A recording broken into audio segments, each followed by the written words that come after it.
And just because a woman, say, has the right to be paid as much as a man, doesn't mean that a man in conversation with her at work won't disregard what she says, or interrupt her, or talk over her, or patronise her, or challenge her expertise. And that's what I'm writing about in The Authority Gap.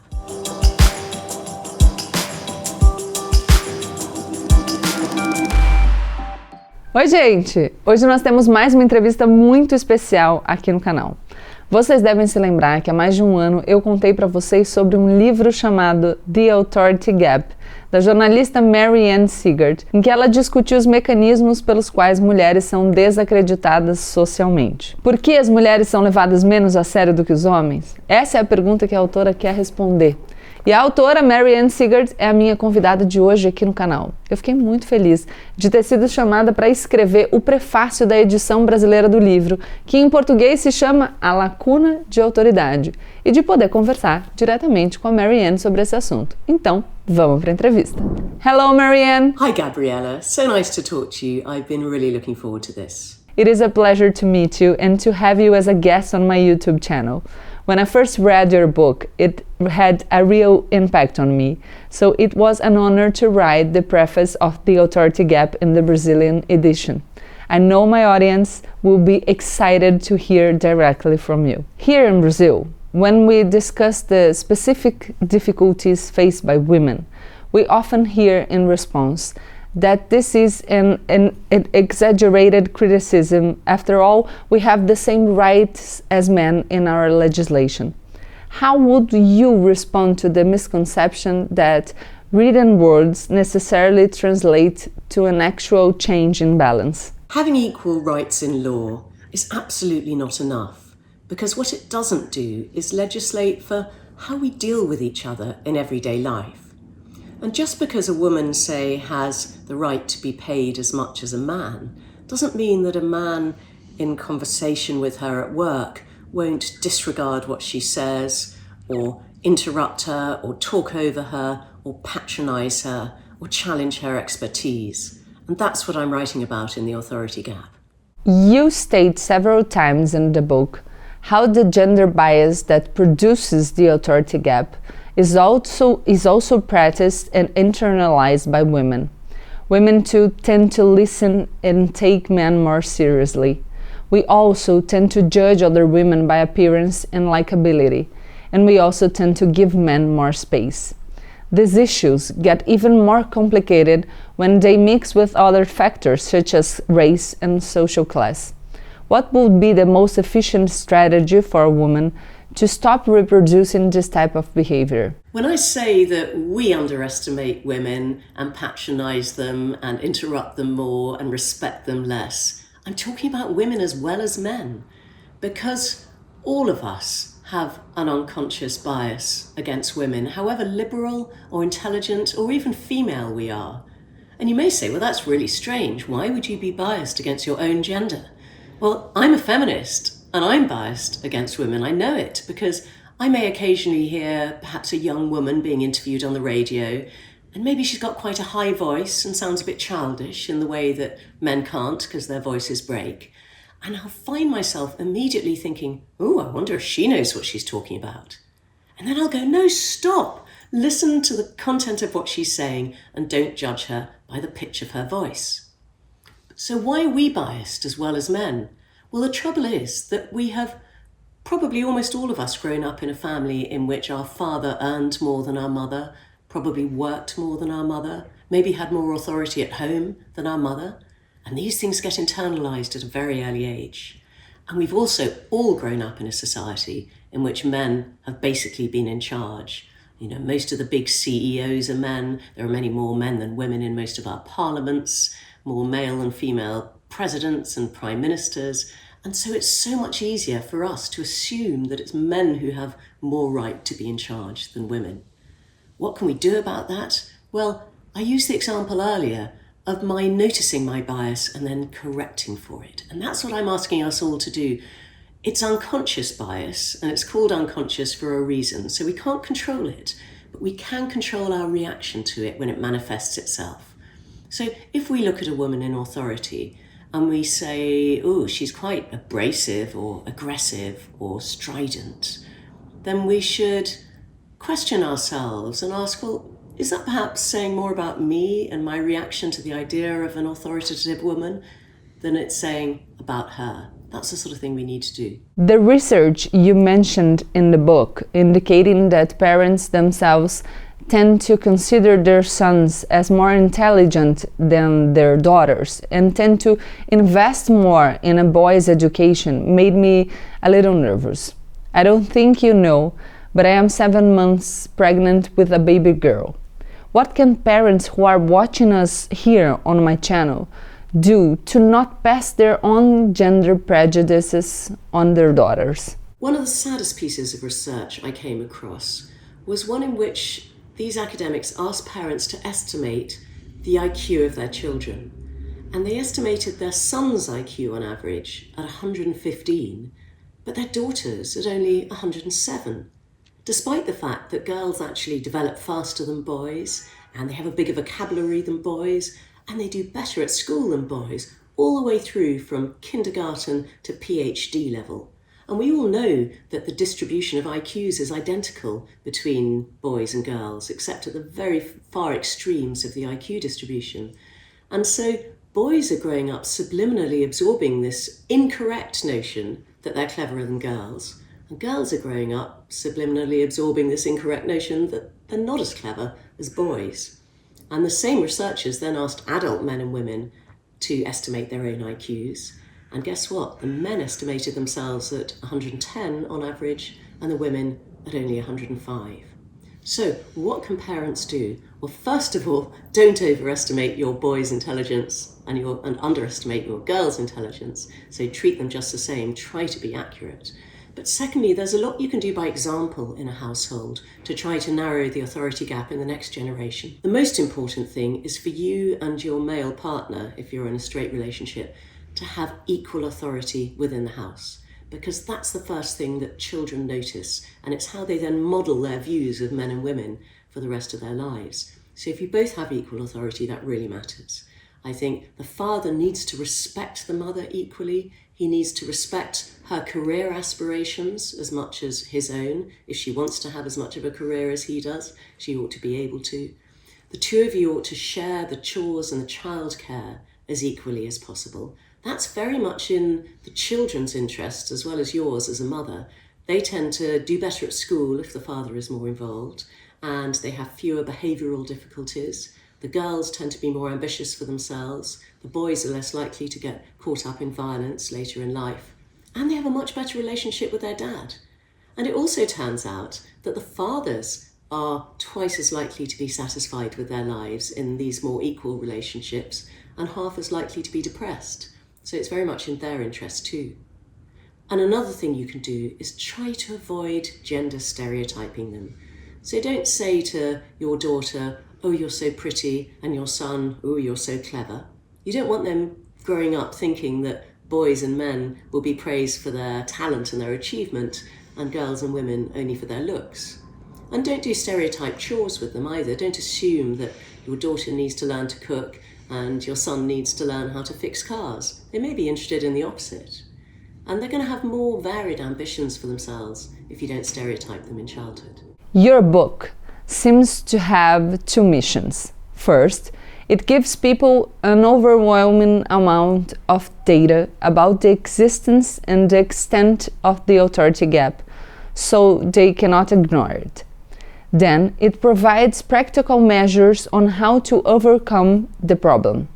In this part of the book, you estimate that we could bridge the authority gap in just one generation. Looking at the world as it is today, with women gaining more and more projection, but also with the setbacks caused by the pandemic in the fight for gender equality, and with the presence in politics of misogynistic leaders such as Bolsonaro or Donald Trump, how do you view our chances of resolving this issue for the next generation now? I don't think we can abolish the authority gap in one generation. I wish we could, but I think that would be over-optimistic. But I think we can narrow it. We can make it less wide than it is now. just by individuals changing their behaviour, and of course institutions changing their behaviour too, employers, the media, universities and schools, governments, all these things can happen. And the trouble is, we've always seen this with gender equality, the more that women advance, the greater the backlash is. And we are seeing the backlash in misogynistic leaders, such as I'm afraid you have in Brazil at the moment, and as the US had in Donald Trump. But I think that the overall progression is going to be towards more equality, even though we have setbacks, such as the overturning of Roe v. Wade in the US. I think the overall direction is towards more gender equality. And we really have to fight for that, because it isn't going to happen unless we fight for it. The book discusses extensively the issue of unpaid work performed disproportionately by women. There are proposals that this type of work, which has been called the care economy, should be paid and count as contribution time for retirement, for example. What do you think of these proposals? Wouldn't it be great if unpaid labour were paid labour?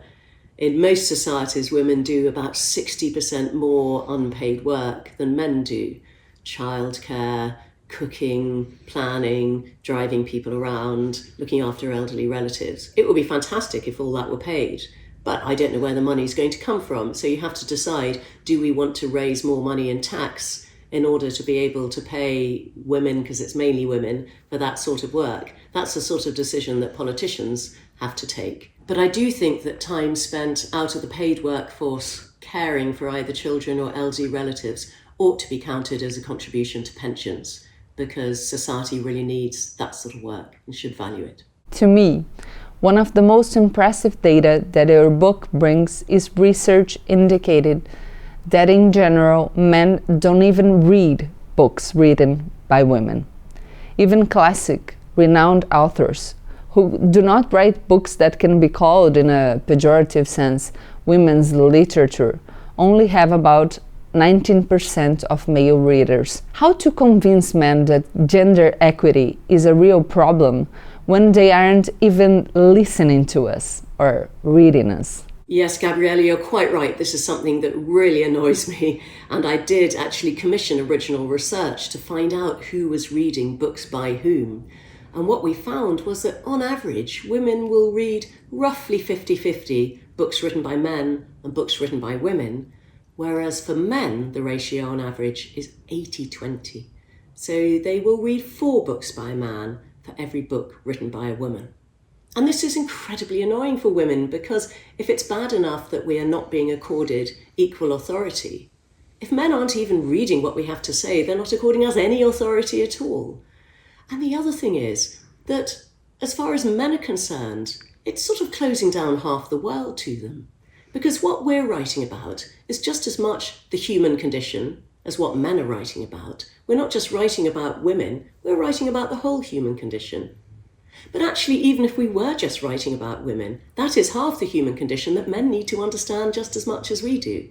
So if men start saying, oh, women are such a mystery to me, there's a very easy solution. Go out and read some books written by women and about women, and you'll find they're not such a mystery. And of course, reading novels in particular helps you with empathy, helps you with understanding how other people feel who are different from you. So I think I was the chair of the judges for the Women's Prize for Fiction this year, and we actually ran a campaign called Men Reading Women, because we wanted to encourage more men to read novels by women, to understand 100% of the human condition instead of only 50% of it. And do you know what? In a way, I'm really quite envious of these men, because they have so much to discover. They have so many brilliant books still to read. And if you look on Goodreads, where ordinary readers rate the books they've read, you actually find that the ratings that men give to books written by women are marginally higher than the ratings they give to books written by men. So that suggests they will actually enjoy these books as well. I work on different social media. On YouTube, I have a mostly male audience, and on Instagram, it's the opposite. This has an impact on the number of views of content about gender equity. They have a lot more views on Instagram. How to convince the men who already listen to me that this is everyone's business? Well, people often ask me, like you, Gabriella, how can we persuade men to be keener on gender equality? And you might think that gender equality is a zero-sum game, that as women gain from it, men lose from it. But actually, one of the most cheering things I discovered in researching this book is that it's not a zero-sum game. It's actually a positive-sum game, which is win-win. So men actually gain from gender equality too. And what all the research shows is that both in more gender-equal countries, but also in more gender-equal personal relationships, in which, straight relationships that is, in which the men and the women share the chores and the childcare pretty equally, not only are the women happier and healthier, which you might expect, and the children are happier and healthier, but so are the men, the fathers.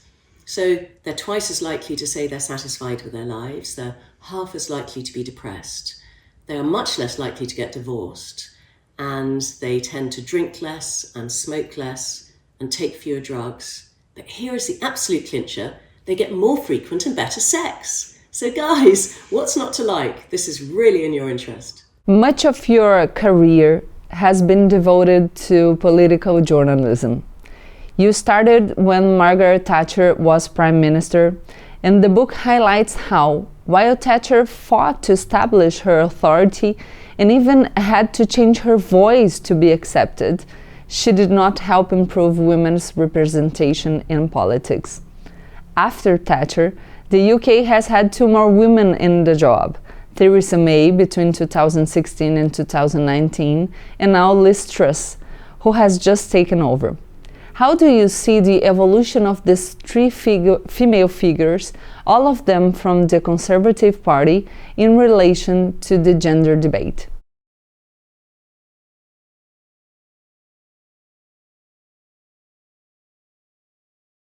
As you say, we're now on our 3rd female Prime Minister here in the UK.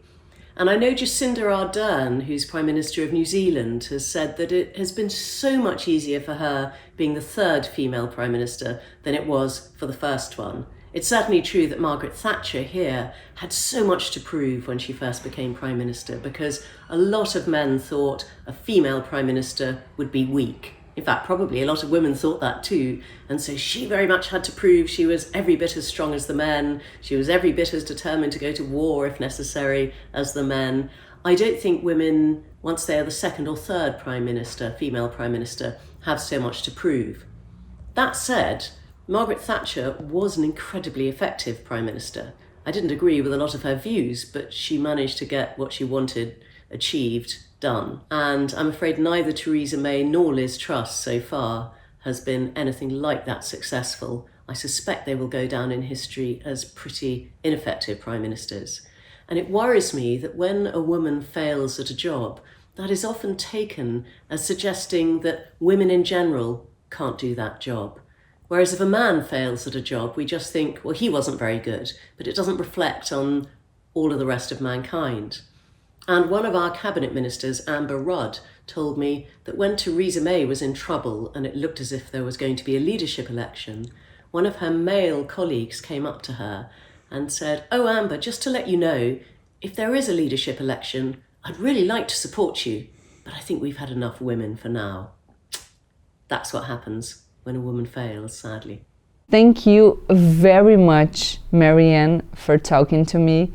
I am sure that my audience is profoundly happy to hear directly from you. Bye-bye. It was a pleasure. Gabriella, it's been such a pleasure talking to you. I'm so grateful that you wrote the foreword for my book in Brazil, and I really hope that a lot of people read it and start acting on it. Thanks so much. Bye. Gostaram?